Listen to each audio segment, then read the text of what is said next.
Do you see reality as it actually is, or are you just looking at a rendering engine built by society? Oh, wow. Starting right out of the gate with the heavy stuff. Right. But seriously, think about that for a second. We walk around, we look at trees, people, political situations, our own families, Yeah.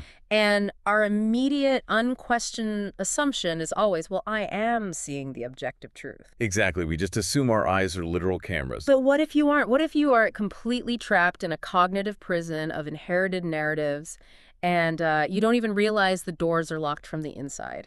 I mean, it is a terrifying premise, honestly. Yeah, it really is. Because if our minds are functioning more like computers processing pre-installed code rather than, clean lenses taking in pure light, Right. then quite literally everything we think we know, our morals, our reactions, our identities, is up for debate. And that unsettling, totally fascinating question is our entire mission for this deep dive today. Yeah, I'm really excited to get into this one. Same here. I've got a stack of research in front of me based on an incredibly profound and provocative text. In English, the title translates roughly to the engineering of perception through verses, liberation from the prison of lines to the expanse of clarity. It's a very intense title, and the material is just as dense. It is. Now, before we jump in, I really want to set the stage for you, the listener. Yeah, that's important.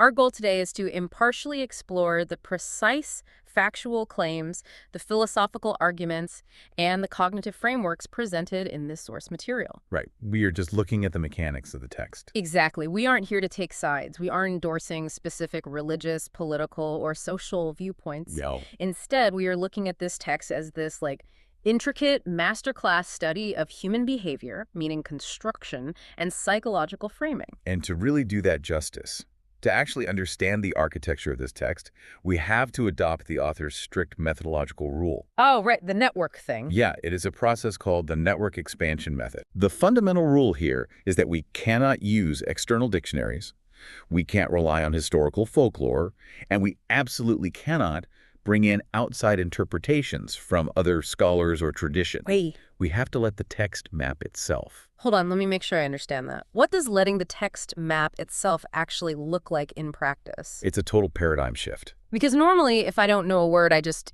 grab a dictionary or Google it. Which is exactly what the author says we must not do. Because dictionaries are written by humans. Right, and humans have biases. Exactly. Humans carry heavy cultural biases. Yeah. So the network expansion method demands that we start from an absolute 0 point. Absolute zero. Okay. We assume we know absolutely nothing about the words we are reading. Instead of assuming a definition, we trace how a specific word connects to other words across the entire massive system of the text. So we're looking at the context. Look at its structural environment, yeah. Okay, give me a concrete example so I can visualize this. Sure. Say you encounter a word, and you want to know what it means. You don't look it up. You search for every time that word is used in the text. Like doing a Control F search across the whole book. Exactly like that. And if that word consistently appears next to a concept of, say, blindness or walls or deafness, Oh, I see. the text is defining that word for us natively through its structural network as a concept related to sensory isolation. Okay, that makes so much sense. So we're treating the text like a self-contained operating system. Precisely. We are reading the code to see what the variables mean, rather than asking a programmer from a different company what they usually mean. That is a perfect way to put it. And speaking of operating systems, the text argues that the human mind is precisely that. An operating system. Yes. But it is not a camera taking objective photos of the world. It is a rendering engine. A rendering engine.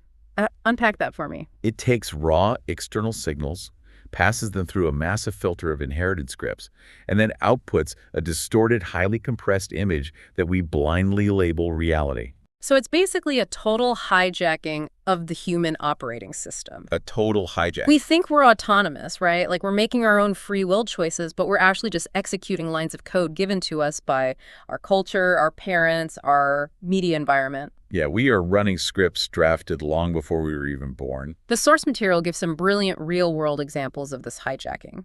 Let's think about social media for a second. Well, social media is the ultimate rendering engine. It really is. It creates this massive echo chamber. Now, the human mind feels inherently safe when it's echoing the majority. Biologically, yeah. Safety in numbers. Right.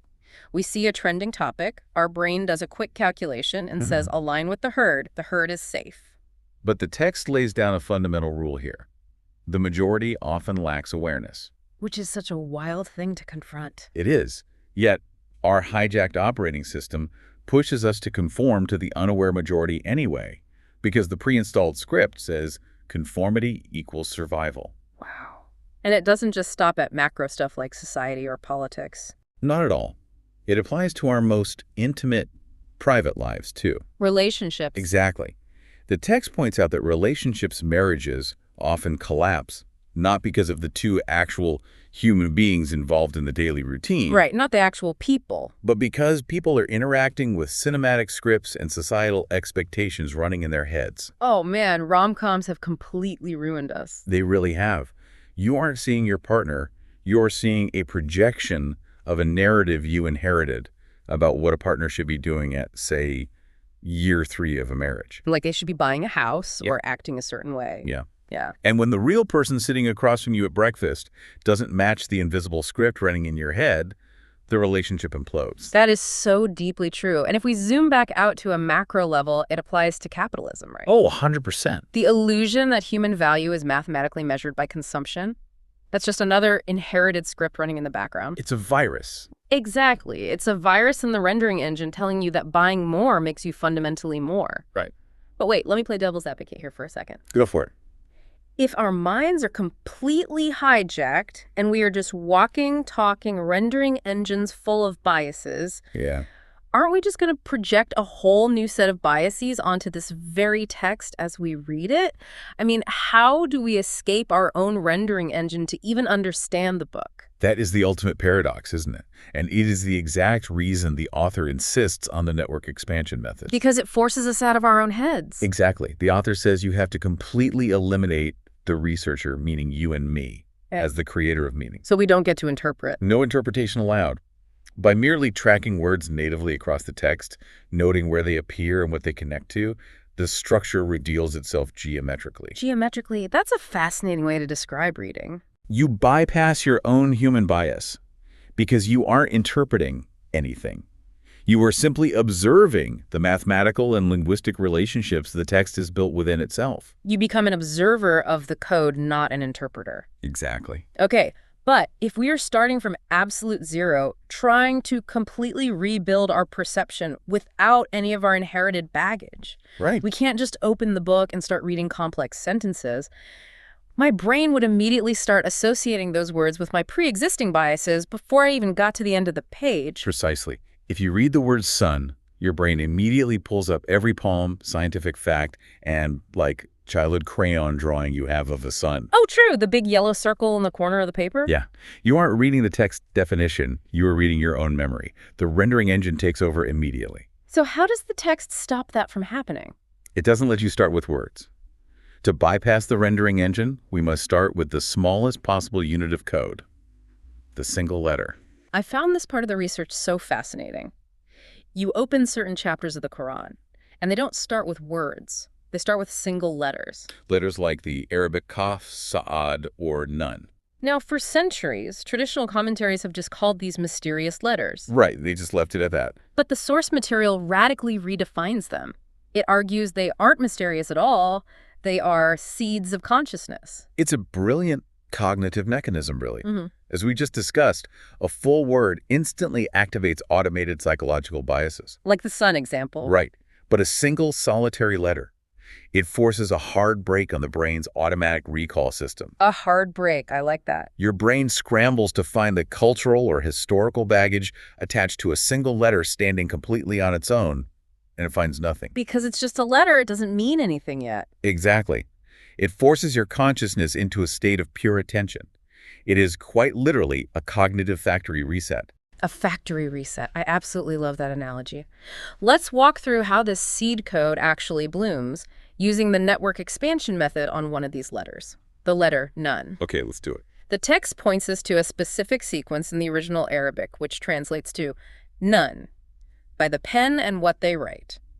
You are not, by the grace of your Lord, a madman. Okay, let's map it. We start with the seed, none. The seed. Immediately, the structural network connects it to the pen and what they write, which represents lines or written scripts. Right. And right after establishing this connection between the seed and the written lines, the system explicitly denies madness by attributing this clarity to the grace of your Lord. Let me stop you there, because if we are strictly using the network method, we can't just guess what the word grace means here. No, we absolutely cannot. Because I might think grace means good health or money or like surviving a car crash. We have to track it. Where else does the specific concept of grace appear in the system? Exactly. We don't guess. We track it to another verse. The translation is, "And remember the grace of Allah upon you when he placed prophets among you." Oh, okay. So within this specific linguistic network, grace isn't just a vague blessing like a good harvest or a lucky day. What is it? Grace is structurally defined as the arrival of pure divine communication, the uncorrupted frequency of truth brought by prophets. Okay, let me try to put the pieces together. If grace equals pure divine communication, Yes. and this grace is what separates the recipient from the madness of the written lines of society, Follow that thought. then the seed letter nun represents the pure human vessel. It's the uncorrupted state of readiness, like the clean hard drive ready to receive that pure truth. You nailed it. That's exactly the architecture the text is building. It reminds me of the zeros and ones of a computer algorithm. Think about the Facebook algorithm. Oh, that's a great comparison. It starts as a tiny seed of code, just zeros and ones, but it scales up geometrically to control the behavior, the purchasing habits, and the political views of billions of minds. Or consider it in psychological terms. Think about a single childhood trauma, a tiny seed of an event. Like maybe just a passing comment from a parent? Yeah, just one sentence. That tiny seed can scale up and completely form a 40-year-old's entire personality, dictating their fears, their reactions, and who they choose to marry. Wow. Yes. The text is using the exact same scaling mechanism, but in reverse. It plants a pure seed, the nun, to scale up a new, uncorrupted consciousness that can filter out all that noise. So nun is the pure receptive vessel. The hardware is wiped clean, ready for the clean OS. Exactly. But here is the obvious problem.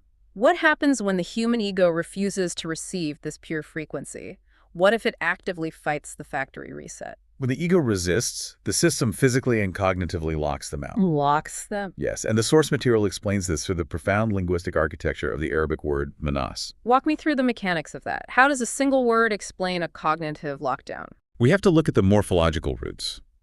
In Arabic, adding the prefix mim to a root word creates a spatial domain or a field of reality. Okay, give me an example. For example, the root far means to run. You add mim to the front, you get mafar, which means a physical place to run to, an escape route. Okay, making sense so far. Mim creates the space for the action. Exactly. Now, the root of the word manas is nunsad. If we run this root through our network across the text, we find it links directly to the word nasiya. Let me jump in here. Nasiya refers to the forelock, or the forehead, right? It does. The text uses it in quotes like, "There is no creature, but that's time. He holds it by its nasiya," and a lying, sinning nasiya. Yes, right at the front of the head. Now, what's mind-blowing about this is that modern neuroscience tells us the area right behind the forehead is the prefrontal cortex, the executive control center of the brain. Exactly. The nasiya is the steering wheel. It's a cognitive center where decisions are made, where you pivot, where you evaluate behavior and correct your course. This is so cool. So when the text combines the domain prefix mim with the control root nunsad, creating the word manas, it is talking about the spatial and operational domain of your executive control center. So when the text says a phrase in Surah Sad that is traditionally translated as, "and there was no time to escape," The traditional translation completely misses the cognitive depth. it's not about running out of time. No, the text is not talking about running out of minutes on a clock to physically run away. It is describing a total, catastrophic cognitive lockdown of the executive control center. The steering wheel completely locks. Yes, the human ego has become so trapped in its own arrogance, what the text calls stubborn opposition, that it literally loses the internal bandwidth to pivot or correct its course. Wow. If you think about it, that translates so perfectly to modern behavior. How so? Think about someone with a severe digital addiction. They are doom scrolling at 2 a.m. We've all been there. Right. They know they have to work the next day. They actually want to stop, but they have lost the physical capability of their nasiya, their executive control, to actually put the phone down. Yes. The domain of their control center, their manas, has been completely locked down by the algorithm. Or look at it on a corporate level, which is essentially just a collective ego. Think of an arrogant management team, like Kodak back in the day. Oh, that's a classic example. They refused to adapt to digital photography because they were so fiercely protective of their film empire. Right, they had the patent for digital cameras and just buried it. Exactly. They entered a state of stubborn opposition. They refused to pivot until the window for operational change slammed completely shut. They experienced a total corporate lockdown of their menace. But this raises a huge question for me. Why does the ego lock itself down so fiercely? What is it trying so desperately to defend that it would rather crash the whole system, ruin the marriage, or bankrupt the company than just pivot? It is defending its pre-installed programming. It is defending the scripts that make up its entire identity. The rendering engine. Yes. If you delete those scripts, the ego feels like it's dying. And the text has a very specific, deeply misunderstood term for these scripts: the myths of the ancients. I was really waiting to get to this. The term myths of the ancients, which is asatir al-awwalin in Arabic. Right. When I hear that, I immediately think of fairy tales, dragons, magic carpets, Hercules, ancient folklore.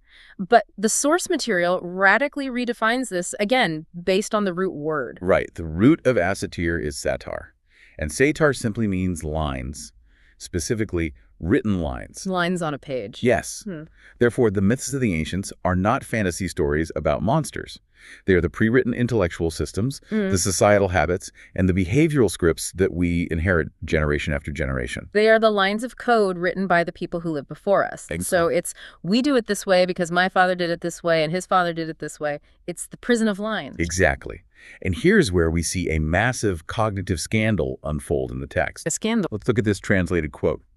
And they say, myths of the ancients, which he has had written down, and they are dictated to him morning and afternoon. Okay, unpack that. Why is that a scandal? The psychological projection happening in this verse is staggering.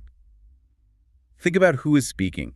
These are the programmed minds, the people who have spent their entire lives operating on inherited mechanical lines of thought. Okay. Suddenly, they're confronted with pure, organic, unscripted revelation.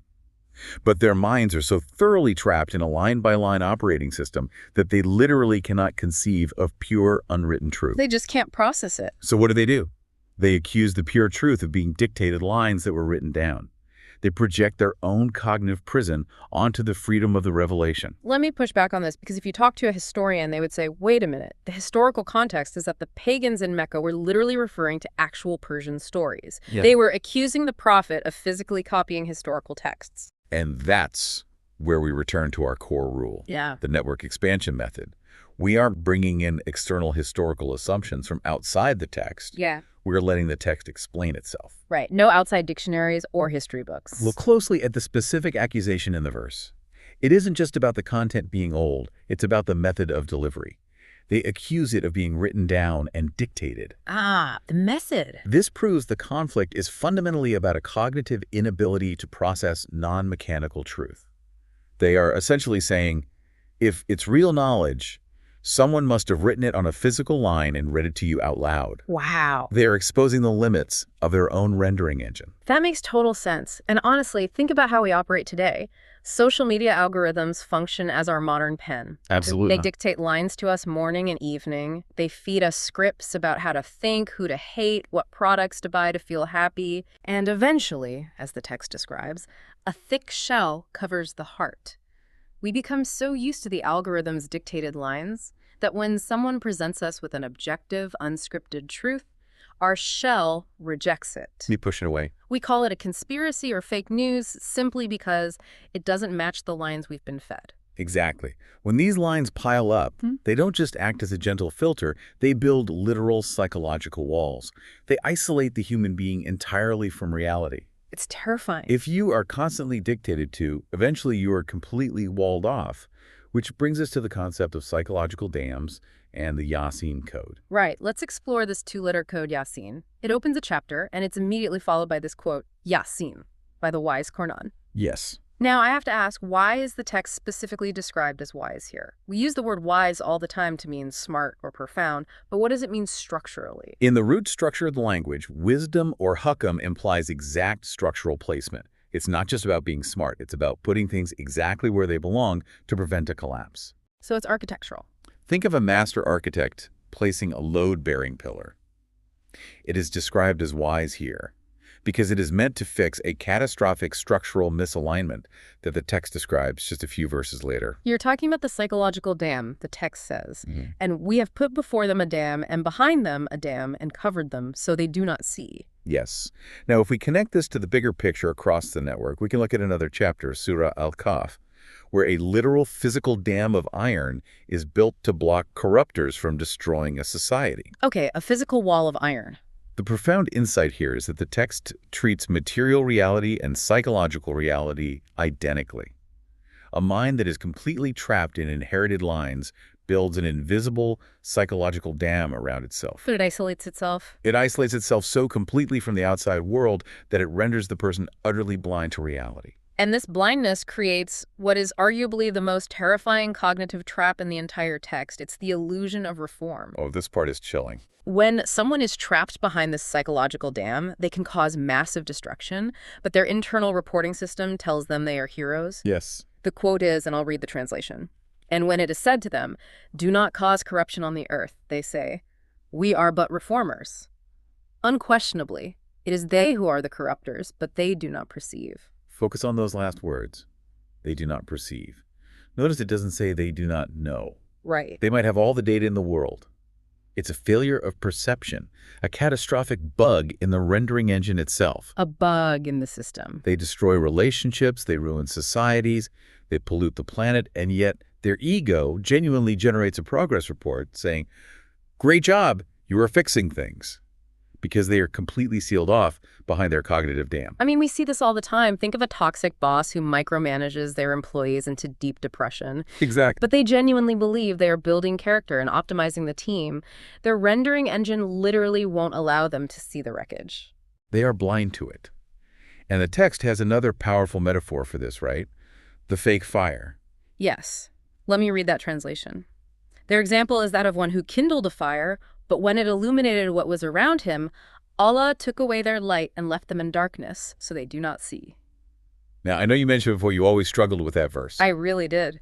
Because if they kindled a fire, why take away their light? Like they were trying to see. What's fascinating here is the causality.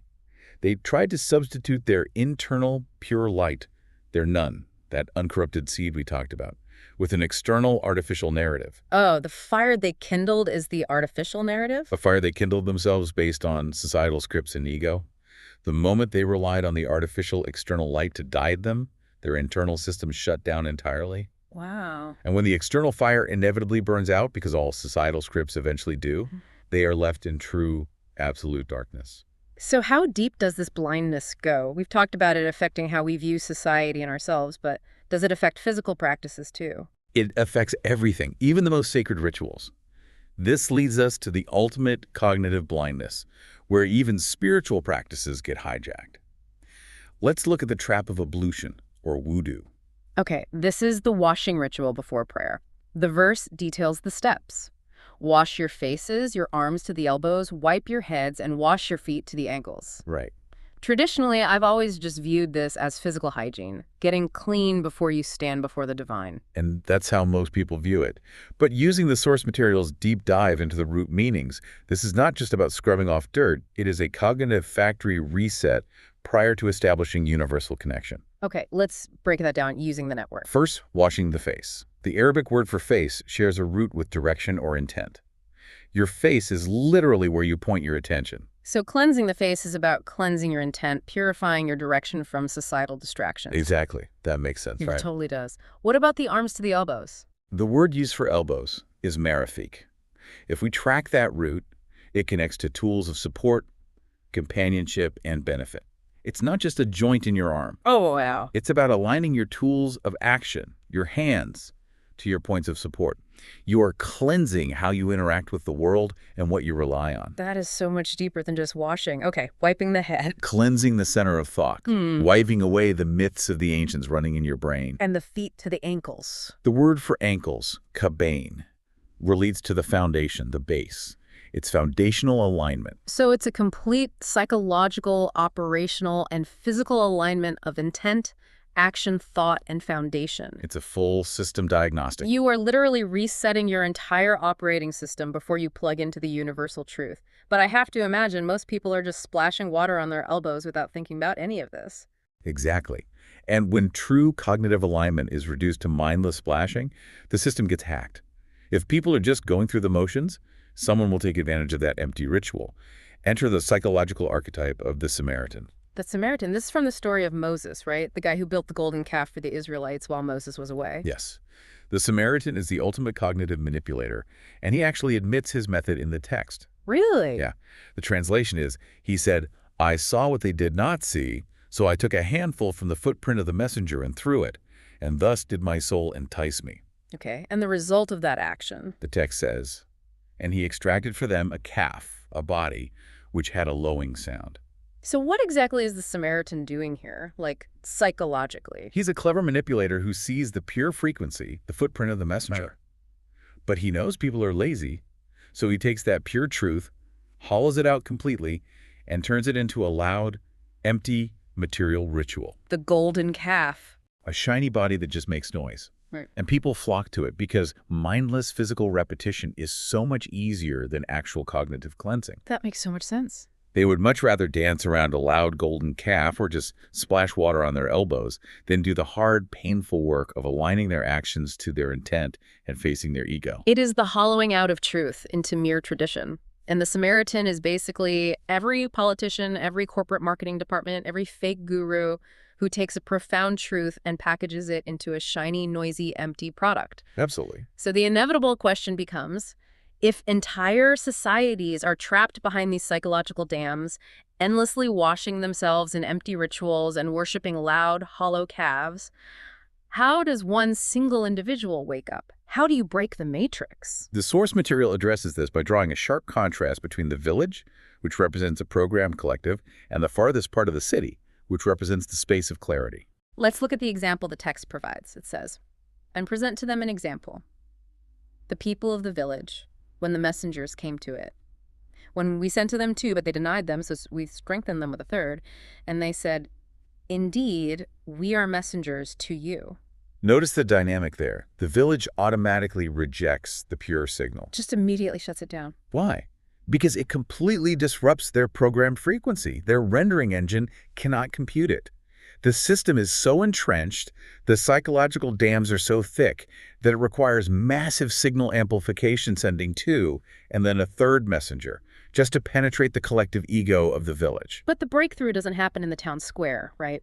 The text says, "And there came from the farthest end of the city a man, striving. He said, 'O my people, follow the messengers.'" So stop right there. Where did he come from? The farthest end of the city. Wait, I've heard this phrase before. Let me think. Doesn't the exact same thing happen in the story of Moses? Yes. Let's cross-reference it. In Surah Al-Qasas, when Moses is in danger, the text says, "And a man came from the farthest end of the city, striving."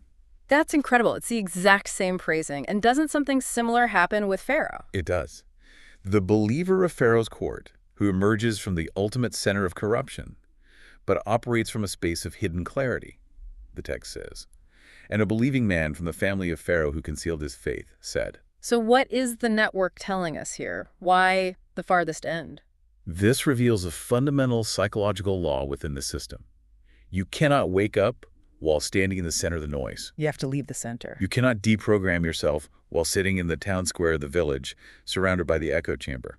You must step to the periphery, the Aqsa, the farthest point, to gain the distance needed to see the matrix for what it is. Wow. And what's beautiful is that once you break the programming and step to the edge, your human voice synchronizes with the universal frequency. I see it, like the believer in Pharaoh's court. He steps out of the noise, and his voice perfectly mirrors the message of the actual messengers. He says, "O my people, follow me. I will guide you to the way of right conduct." His voice aligns perfectly with the truth because he cleared his rendering engine. Think of the modern whistleblower in a corrupt corporation. Oh, that's a perfect modern equivalent. They're in the center of the madness, but they have to mentally isolate themselves, step to the farthest edge of the corporate culture to realize, wait, what we are doing is illegal and insane. Yeah. Or think of the individual who finally deletes all their social media accounts. They step to the edge of the digital city, and suddenly from their quiet periphery, they look back and see the collective insanity of the feed for what it truly is. But doing that, stepping away from the herd, rejecting the scripts, requires a total redefinition of who we consider educated and who we consider illiterate in our society, doesn't it? It flips the whole concept upside down. Because if the people with the PhDs are the ones writing the toxic scripts in the center of the village, then what does it actually mean to be educated? This takes us to a radical redefinition of the illiterate, or al-ummi in Arabic. Now, I've always been taught that an ummi is just someone who can't read or write words on a page. That is the external dictionary definition. But look at how the text natively defines it. And among them are unlettered ones who do not know the scripture except in wishful thinking, but they are only assuming. Oh, wow. So illiteracy has absolutely nothing to do with reading ink on a page. Nothing at all. An ummi is someone who is disconnected from the fundamental code of reality. They function entirely on psychological wishes, what the text calls amani and random guesses or assumptions, zan. By this definition, you can hold a doctorate from Harvard, be a master of literature, and be entirely, hopelessly illiterate in this system because your perception of reality is based entirely on ego-driven wishes and societal guesses. Precisely. You are just repeating high-level scripts. And conversely, the prophet is presented in the text as the ultimate archetype of the human who silenced all human conditioning to receive pure data. He is the blueprint of the unlettered, unprogrammed mind. Yes, the text says, you did not know what is the book or what is faith. He started from absolute zero. A completely clean rendering engine. And the command to follow this blueprint is clear. So believe in Allah and his messenger, the unlettered prophet who believes in Allah and his words, and follow him that you may be guided. But how does the programmed village react when someone achieves this pure alignment? They probably don't like it. When an ordinary person steps to the edge, clears their mind, and speaks unscripted truth, the text shows us. Have the people been amazed that we revealed to a man from among them? The disbelievers say, indeed, this is a clear magician. They call it magic. Because the programmed mind literally cannot compute pure truth coming from an ordinary human being. Yeah. It doesn't fit their line-by-line operating system. If it isn't a script, it must be a trick. It must be magic. This leads to this amazing concept in the research of the internal compass. The phrase, a messenger from yourselves. The source material suggests that the book is the silent, static code of reality. Right. But the revelation is the operational manual running inside you. When you step to the edge of the city and clear your mind, you activate this internal compass to read the unseen patterns of reality. You start to perceive the truth naturally without needing someone to dictate lines to you. Okay, but I have a major objection here. Let's hear it. If anyone can just step to the edge of the city, isolate themselves, and claim they have activated their internal compass, doesn't that invite massive chaos? Doesn't that just create a world of fake gurus? People sitting on mountains saying, I have the pure truth, my truth is better than your truth. It's a valid concern. But the source material answers this definitively. The system is mathematically locked. The text states, we have not neglected in the register a thing. What does that mean in this context? It means true internal alignment must flawlessly match the objective structural patterns of the source text. You don't get to just make up your own morality. So there's a verifiable to check. Yes. If your internal truth serves your ego, if it causes corruption, if it allows you to exploit people, then it is just another iteration of the Samaritan's golden calf. It is not the internal prophet. It's a hallucination of your rendering engine. The math won't map. So if the system is that mathematically secure, how do societal manipulators, politicians, and fake gurus manage to hijack it? How do they get millions of people to follow their empty calves? By manipulating the inputs, which brings us to one of the most provocative linguistic reinterpretations in the entire text. Okay. It reinterprets the rules regarding livestock, or al-ani, as cognitive inputs and systems of human control. Let me make sure I'm following. The text talks a lot about livestock, camels, cows, sheep. Are you saying it's not actually talking about farm animals? It is, but remember the identical nature of material and psychological reality. Let's look at the quotes. First it says, O you who have believed, fulfill the contracts. Lawful for you are the animals of grazing livestock, except for that which is recited to you. Okay. And then there is a crucial, very specific questioning in Surah Al-An'am. Say, is it the two males he has forbidden, or the two females, or that which the wombs of the two females contain? Inform me with knowledge if you should be truthful. I've read that verse, and honestly, it always confused me. Why is the text getting so granular about the gender of the livestock? Like, what does it matter? Because it's a structural map. Yeah. Al-Anam, the livestock, represents the operational systems, the resources, and the cognitive inputs provided to humans. Now follow the linguistic network. Okay, I'm with you. The text contrasts males, which in Arabic is thakarain. This root links directly to thicker, which means the objective reminder or the book itself, the objective rules. Okay, so the two males represent objective, structural truth. What about the females? The word for females is unsayin. The text specifically links them to that which their wombs contain. A womb is a place of the unseen, the hidden, the subjective. Okay, I see where this is going. So the two females and their wombs represent hidden, subjective, human-made subroutines and illusions. Wow. Okay, so what is the hack? How do the manipulators use this? The hack occurs when humans replace the primary objective rules, the males, the book, and the balance, with secondary human-made subroutines, the females, the wombs of illusion. Ah, they swap them out. Exactly. Humans arbitrarily label things halal or haram, permitted or forbidden, good or evil, based on their own inherited scripts and hidden assumptions. Completely devoid of actual knowledge, they dictate new lines. And when you do that, you trigger a massive dehumanization mechanism, because when you convert deep, profound cognitive and ethical concepts entirely into physical rules of butchery, livestock management, and arbitrary checklists of what you can and can't touch, you strip away the empathy. You strip away the why. Exactly. You turn humans into unthinking machines following a checklist. And when humans do that, the text says they act like livestock. They just consume the inputs they are given, and they follow the herd to the slaughter. Which perfectly explains the archetype of the swine. Yes, exactly. The system prohibits the pig not simply as biological meat, but as a severe cognitive archetype. Because what is a pig, biologically? It is a creature that entirely lacks a filter, that will consume anything, regardless of toxicity or rot. Wow, so prohibiting the swine is a profound cognitive warning. Yes. Do not become a mind that consumes toxic, unfiltered ideas, societal scripts, and propaganda without any internal filtering mechanism. Do not be the pig at the trough of social media. Okay, my mind is thoroughly blown. We've navigated the rendering engine, the psychological lockdown, the dams we build, the Samaritan's empty rituals, and the cognitive hacks of the livestock. That's a lot. It's heavy. It really is. To avoid becoming that unfiltered, programmed entity, we need a functional model. How do we actually do this on a daily basis without losing our minds or becoming completely paralyzed? The source material provides a brilliant, practical way out. The story of Moses in Surah Taha serves as the ultimate step-by-step cognitive blueprint for finding truth without suffering. Without suffering. Because the text is very explicit about this. It states the purpose of revelation is not suffering. It says, Tadha, we've not sent down to you the Quran that you be distressed. So the goal isn't to be a miserable ascetic living in a cave. The goal is clarity. So how does Moses approach the unknown in this story? The blueprint is broken down into 3 distinct cognitive steps. Step 1, the text says, when he saw a fire. What is this? This is pure observation. Just looking at it. He notices a recurring pattern, an anomaly in his reality. And notice what he doesn't do. He doesn't panic. He doesn't immediately slap a judgment or a pre-written societal script onto it.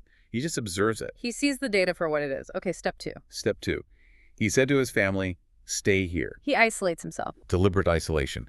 He tells the noise of society, the inherited habits, and even his own beloved family to wait. You cannot confront fundamental reality while simultaneously managing the expectations of your social circle.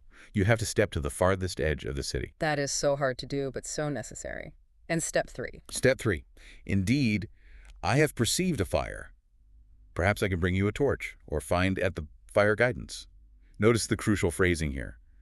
Perhaps. Perhaps. He doesn't assume he knows what it is. He doesn't say, I'm going to get exactly this. Exactly. He approaches the anomaly with an open mind. He is seeking insight, completely unburdened by ready-made answers. He is ready to learn what the fire actually is, not what society told him fire should be. And this journey of pure observation, isolation, and open-mindedness leads to the true purpose of connection. When he reaches the fire, the voice says, indeed, I am Allah. There is no deity except me, so worship me and establish prayer for my remembrance. Here, prayer is radically redefined. It is not a transactional currency. You aren't paying a toll. And it is certainly not the empty, noisy mechanical movement of the Samaritan's calf or the mindless splashing of water. It is an active, ongoing cognitive process to remember, which is the Arabic word thicker. Remembering the pure truth. Exactly. It is the daily practice of maintaining your internal compass, recalibrating your none against the overwhelming constant noise of the village. Let me take a second to synthesize this incredible journey we've been on. Please do. We began by realizing a hard truth. We are trapped in the rendering engine of human lines and inherited myths. We observed the invisible psychological dams we build to protect our fragile egos, the empty material calves we worship to avoid doing the hard cognitive work, and the absolute necessity of stepping to the outermost edge of the city to synchronize with universal truth. And finally, we learn to approach the fire of reality with the unfiltered, isolated, open insight of Moses. The progression of the text is structurally flawless.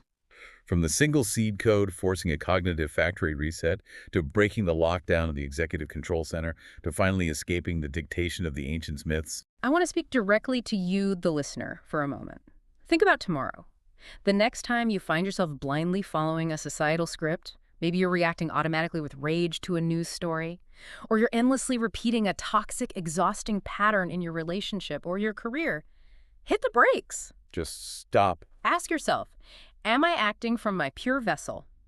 Am I operating from my clean factory reset? Or am I just reading aloud from the myths of the ancients that were dictated to me by a culture that doesn't actually care about my clarity? And I'll leave you with this final provocative thought to mull over. Think about the beliefs you hold most dear. What if the deepest, most tightly held personal convictions that you defend with your ego, the things you get genuinely angry about, the things you build walls to protect, aren't actually yours at all? Wow. What if they are just the lines someone else wrote for you before you were even born? The true journey of your life begins the exact moment you decide to stop reading their script, step to the edge of the city, and start observing the fire for yourself.